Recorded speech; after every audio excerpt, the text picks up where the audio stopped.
Welcome back to ParaFlinch, everybody. This is our round 3 of the Lost Thunder League Cup. On the left, we have Drew rocking what seems to be Greninja break. And on the right, we have Shane playing Zoroark. Is that a surprise to anybody? No? No, if you know Shane, then you know it's going to be Zoroark. So you got Zoroark on the right, Greninja on the left. We all know if Greninja can set up, it can be a beast. It can be a monster to go against. So Shane does get the coin flip win here and is going to go first. I believe Shane was playing ZoroControl in this deck, or a ZoroControl in this. It seems to be the red card variant, but no, it's actually ZoroControl in this League Cup. That's what I'm trying to say words here. I apologize. I'm so sorry. He gets the red card, which is insane because Greninja needs its cards to set up. So 4 cards here. Looks like he does get a Cynthia though. So there's a dive ball, secret rare dive ball, or is that a reverse? I can't tell. I think it's a secret rare. A secret rare. Props to you, Drew. If not, still props to you.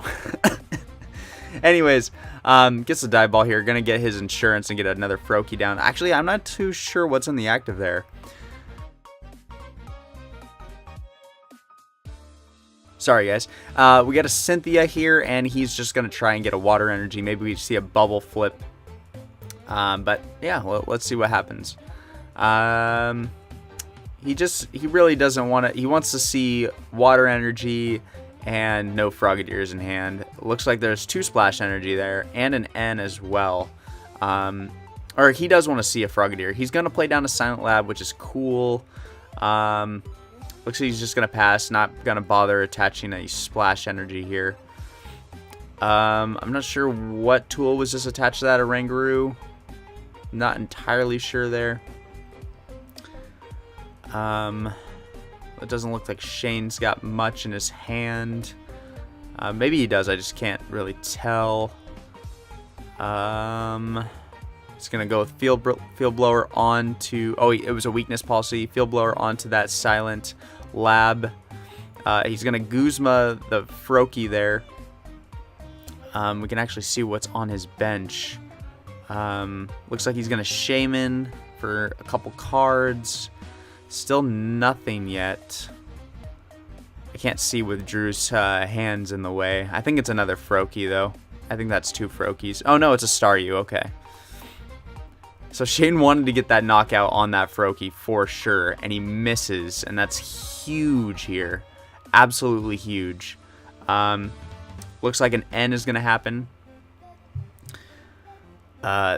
Drew, of course, just needs to get a Frogadier, and then plop down all of his frogs. That is super unfortunate for Shane. I mean, how many you play for Zoroark, right? And no DCE either. Man, maybe he did have DCE, just didn't want to commit. I know turn 1 he had a DCE and he attached to the Oranguru, but wow, no Zoroark, no Ultra Ball, nothing. It's crazy. Let's see what these players get off their 6 cards. Looks like Drew did get a dive ball. He's going to go for the level ball first. Check to see how many frogs are in there. Oh, he can just get the frog with level ball, honestly. That is for sure. And he's going to get them all ready. Looks like there's 1 prized. Unless he has one in his hand. I'm not sure. Oh, no. All 4 are there, right? I'm not entirely sure. We will see here in a second. He's going to go for a Brooklet Hill, get out a Froakie, extra insurance, and then he's going to water duplicates, get all of his frogs out. Super good setup here for Drew. Looking really good. And the train is just about to start rolling. So here's a Zoroark off of the N.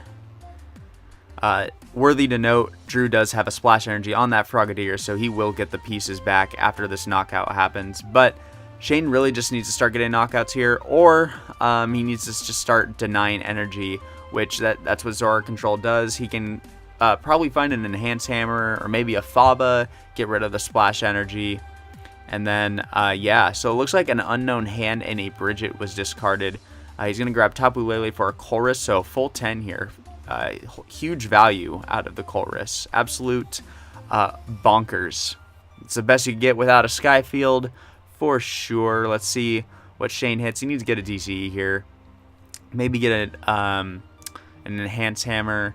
Again, I want to reiterate that's this deck isn't meant to take knockouts. It's really just meant to deny your opponent energy, deny your opponent's setup. But at this point, I think Shane might be thinking, I need to just start knocking out some frogs here because I've got 4 Frogadiers right in front of me.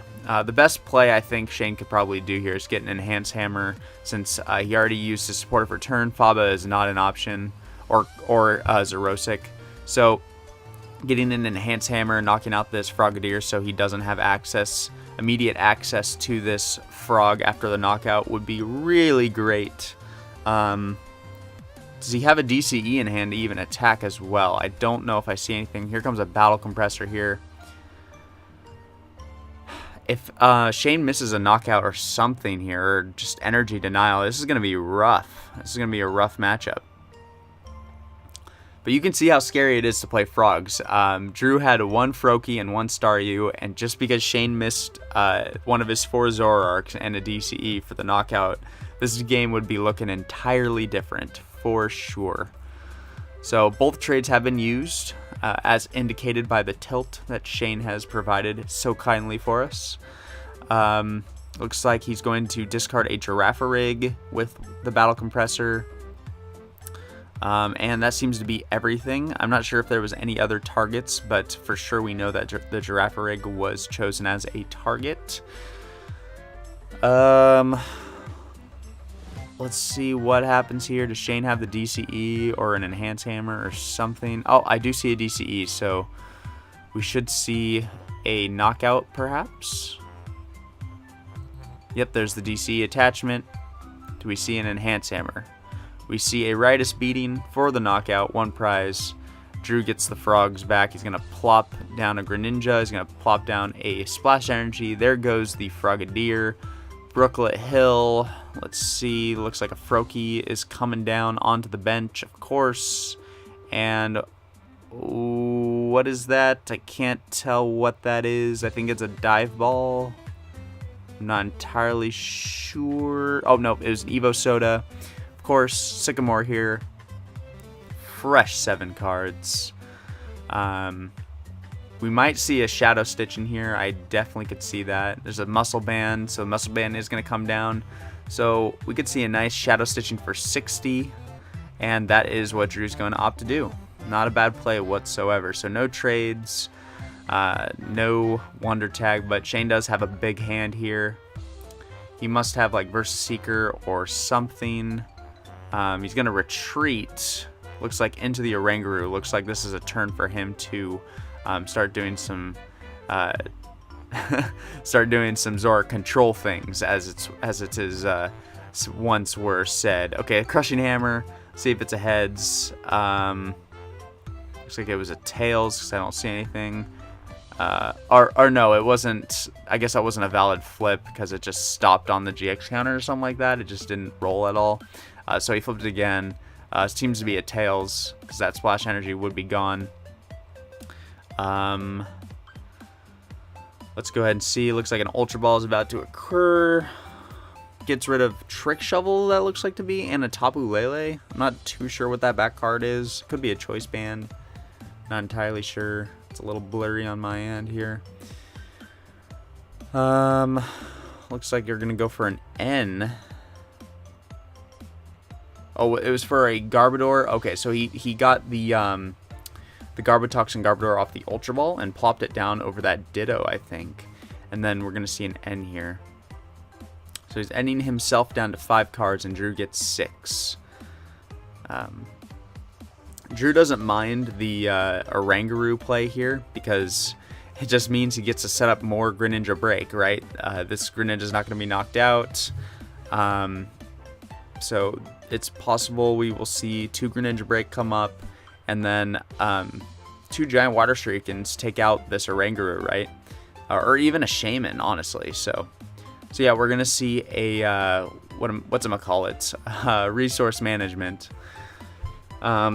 And we're going to see an N Max Potion. No, we're going to see double colorless N and Chorus to the bottom of the deck. Makes sense because we're probably going to see some Shadow Stitching after this. So, looks like a Dive Ball. Yeah, here comes a Greninja Break. It could be a Dive Ball or Evo Soda. I have no idea, but it's either or, right? So, Greninja Break, here we go. He's got a second one in hand. Very nice. Other Greninja Break.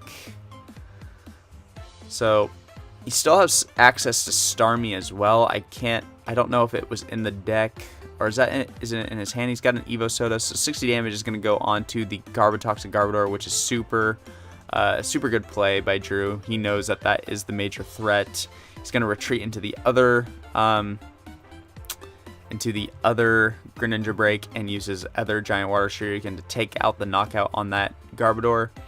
And I think that was an N, so we're going to see another N here. Both players taking 5 cards. I'm not sure what Drew grabbed off the prizes. It might have been that N. I'm not entirely sure. He definitely just needs an energy to attack here. A Shadow Stitching would work wonders for him. Let's see what he gets. Looks like there's a Dowsing Machine. So I think he can get a Water Energy. Oh no, he does have Water Energy in his hand, I believe. But he wants to keep that. He wants to get a Splash Energy if possible. There is a world where he Dowsing Machines for a Dive Ball and gets out Starmie.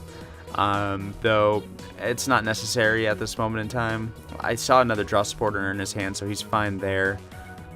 Debating whether or not to... Oh no, he did. What did he do? He looks like he did attach, or there's just a Splash Energy already on it. I'm not entirely sure.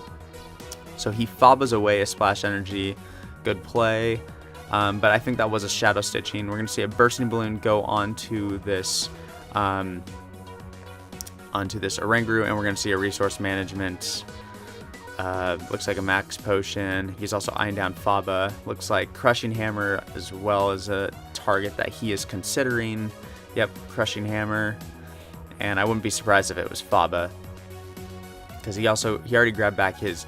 Oh no, just Guzma. Okay, that's fair enough. He's looking for the Guzma, and Guzma stall and take out the energy. Here goes 60 down onto this Oranguru. He can also just retreat into another Greninja Break, and then use Giant Water Shuriken again onto the Oranguru, and then he can just Shadow Stitch whatever Shane promotes. So it looks like a big Chorus here from Drew. He just needs to get down Starmie, and he's got plenty of energy. He also has Splash in hand. So we're going to see... Oh, no, he just chooses to knock out the Oranguru, so there was no basic Water Energy to take the knockout on the Oranguru. So, or maybe he just wanted to get the math right, because if he had 40, he had 60 from the Giant Water Shuriken, 40 from the previous turn. If he just did another 40 with Shadow Stitching, that makes perfect math for him. Well, not perfect, it's overkill, but it is enough for a knockout, more than enough, and shuts off Shane's Zoroark's trades here. So we'll see what happens. Drew is looking really set up here. He's got 3 Greninja Break, and the only thing that is not set up that Drew would like to see here is his Starmie, and then the deck pretty much just runs itself. He does put himself, or he does draw into a basic Water Energy and a Splash Energy, as well as an N, I believe, that's in his hand. Not too sure. It looks like Parallel City's coming down. He's going to get rid of Froakie and the Frogadier. I mean, this is all he really wants, right? He wants 3 Greninja Break and a Staryu. And I think even with that Parallel City, it's a little too late, and I think these 2 Greninja Breaks can carry him throughout the game. So, yeah, Zoroark does get the knockout. Of course, 60 damage onto the Shaman. He's got another 60 onto the Shaman. He's going to grab 2 more prizes. And he gets the Starmie off of the prizes, so that really was prized. Enhance Hammer on the Zoroark, and looks like an end to 2. So end to 2, and then end to 4 for Shane. There is a world that Shane wins by denying all this energy, but as we can see, Starmie is active, or Starmie is in play now. So Drew gets a Cynthia and a Rescue Stretcher. So looks like he is going to play Rescue Stretcher. I'm not too sure. Or no, did he play Rescue Stretcher? I'm not too sure. I think he did. But I'm not entirely certain what he got there. So he's going to Shadow Stitch, since he has Muscle Band. It does 60 damage. So if Shane can't get the knockout on this Greninja break, it's pretty much game over, because all Drew has to do, right, is he can use Space Beacon from Starmie, get rid of the water energy, and then get 2 water energy, do 60-60, and yeah, I think that should be enough, right? And then, no, he gets rid of the Cynthia, attaches the water energy to the bench, does 60-60 with Space Beacon, and then does the Moonlight Slash, takes the energy off, and that should be the game. So Shane needs to get, looks like a Mallow is coming down, so Max Potion needs to happen here for sure, or like a retreat or something. It's also worthy to note, there's smaller GXs on the board now. He's got Tapu Lele and Articuno, so Drew doesn't need to reach that 210 number. He can just go for the 170 or the 180 that Articuno has. I think it's 180. Looks like 60 there, 60 there, and then Cynthia. Or no, he just attaches. Just like the play that I was telling you about. Moonlight Slash takes off the energy. And there you go, guys. That is round number 3. Your Ninja, once it sets up, it will destroy you. Like, unless you run Giratina promo, it's really, really hard to go against that deck. So, Pepper, I know, it's sad. It's sad. Zoroark lost. But we will see you guys in the next video. Take care, be safe, and I will see you guys next time. Alright, see ya. Bye.